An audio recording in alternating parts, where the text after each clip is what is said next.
नाज़रीन, मीरपुर बठोरो में कुछ ॾींहं अॻु सिजावल में थींदड़ खुलियल कचहरी दौरान पीपी जे सूबाई वज़ीर शाहीना शेर अली अॻियां तशद्दुद ऐं तज़लील जो निशानो बणिजंदड़ दड़ेवासी हेल्थ खाते जे रिटायर्ड मुलाज़िम पीरसन रजब मेमण पारां इंसाफ़ न मिलण ख़िलाफ़ सुज़ुकी में सवार थी लाउड स्पीकर ज़रिए मीरपुर बठोरो शहर जे मुख़्तलिफ़ इलाक़नि में इंसाफ़ लाइ होका ॾेई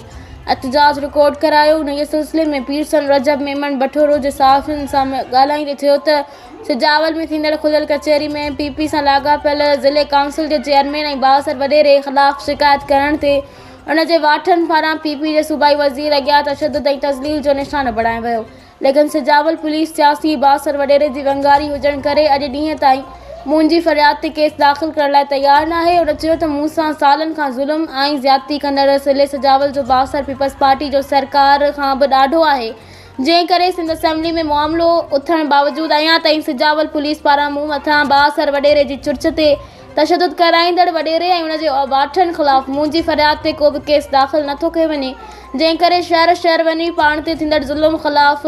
होका ॾेई इंसाफ़ घुरे रहियो आहियां। हुन चयो त हिन वक़्त ताईं ज़िले सिजावल जी पीपी क़यादत समेत पीपी ज़िले सिजावल जे MPAs या MNAs पारां का बि